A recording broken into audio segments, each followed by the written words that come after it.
We're standing in downtown Newport in front of the Newport Mount Olivet United Methodist Church, founded in 1850. It's one of the buildings that's the heart and soul of Newport, and we're trying to preserve it from the depredations of the Mountain Valley Pipeline. The pipeline crossing is located just on the other side of the vocational agricultural building, now the Rescue Squad. We think it's inappropriate to try and run a pipeline between downtown Newport and the center of Newport culture, which is the historic Newport High School campus and fairgrounds, a site of the oldest agricultural fair in Virginia, which is in excess of 80 years. It's going to cause a diminishment of the use of this historic building, which is also the Newport Recreation Center. We believe that through active litigation and citizen intervention that we can convince the Federal Energy Regulatory Commission to comply with their obligations under the National Historic Preservation Act and avoid the Newport properties. We need to show these companies we're not going to back down and that we're going to stand united against them. This fight is really about this particular company, this limited liability corporation that's wanting to build this line. And their record is pretty bad. So we need to go after specifically EQT and NextEra that's put this Mountain Valley company together and attack that as much as we can. And we do that by registering with FERC so that we can make comments there. I'm here from Loco Arts, and we're providing a resource to the community to be able to have our voices heard through writing e-comments to the Federal Energy Regulatory Commission, which we will then submit while we're here today. You'll get email updates anytime anybody posts a comment so that you can follow that discussion as it goes along. The general population of this country in general, and you guys may or may not agree with this, but is fairly supportive of pipelines.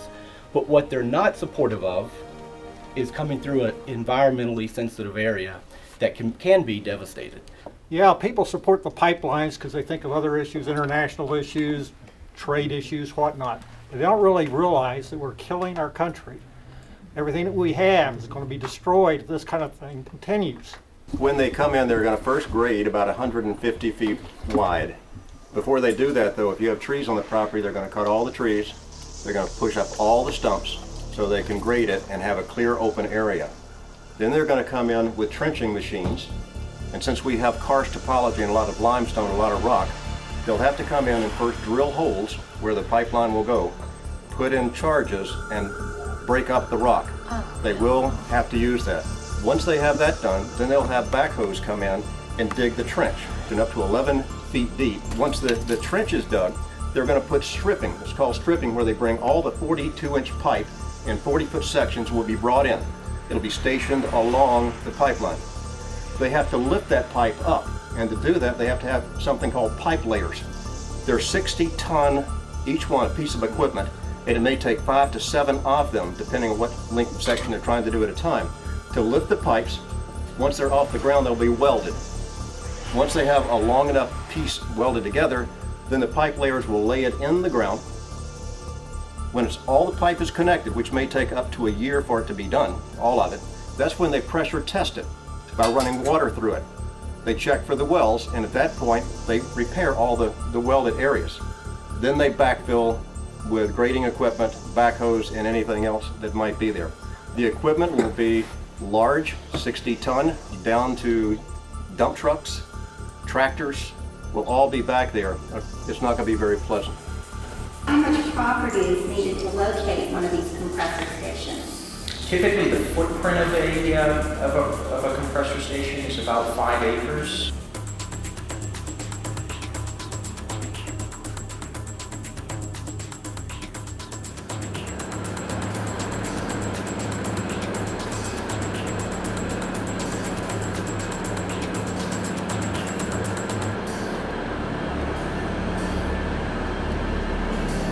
The compressor stations use 7% of all the gas coming down the line. When EQT was asked about how they were going to, what the generators were going to do, they're going to be natural gas burning. It's going to take 3 or 4 1,300 horsepower compressors, each one burning natural gas. And reportedly, by the industry, 7% of all gas flowing down the pipe is used for the compressors to pump the gas. When it's compressed, those fumes come out from it, and they also have loss of methane gas. Periodically, they have to blow the pipes open, and that methane gas is escaping into the air. It's a harmful thing to our environment and to anybody living within wherever the wind might take it. We have a special place here. We have to protect it. If our board of supervisors doesn't agree with that, then we need to get rid of it. Well, that resolution from Montgomery County is brilliant. It is. Whereas this, whereas this, whereas this, and you read through and you say, this can't happen. In terms of answering the question as to who's going to have access to this gas, this company that's bringing this pipeline through doesn't own the gas. Right. They are just basically building this transmission line, and that's where they make their profit, is by putting this line through our community. What makes me angry is the irresponsibility of large corporations in this country and how they are walking over us, the citizens, how they are corrupting the government by funding the elections, essentially buying our politicians so that the legislation that is passed then favors the corporations. We are the outsiders in this entire process, and we have to do something in addition to writing letters to our congressmen to interrupt or disrupt this process and get our views across. The corporations are destroying the environment inch by inch by inch. It's very slow, but it's pretty obvious that it's happening. They have to be stopped. Simply knowing about stuff doesn't change anything. Direct action does. So go talk to your neighbor. Go talk to your family people. Go talk to strangers on the street. Hand out flyers. That's direct action. We need to take action, direct action. We need to go to places like Richmond or Washington, not only ourselves, but joining with other communities. And when that means this can't be a NIMBY not in my backyard, we need to join with people from other backyards. It takes a certain amount of courage. And once you start doing that, that's nonviolent direct action. That's the most simple form of it. But that's the first step. After that, it's learning how to hold a press conference. Nonviolent direct action. You can hold a press conference. You need to know how to do it. You need to know what's news and what's not news. We have numbers. This is the United States of America. We are the citizens, and we need to stand up and draw the line in the sand. The concept that a private company for private property can take your land is outrageous. We should not stand for this. I love my children. And my daughter's up there in the picture. And I really want her to have a future here. It's a devastating thing to hear about. One of the things that people are not talking about is the methane gas. It leaks from the pipeline, it leaks from the compressor stations. It is more harmful to the greenhouse effect than anything else could possibly be. We need to protect our land, our water, and our environment. Methane leaks will hurt all of us in numerous ways. Dear Governor McAuliffe, my name is Neil Columba, and I live in Blacksburg, Virginia. I am writing to you about the issue of the Mountain Valley Pipeline. Some of my classmates live close to the pipeline route, and studies have shown that people who live within a half-mile of the pipeline have adverse health effects. Also, fracking, the way the natural gas is extracted, puts dangerous chemicals into drinking water.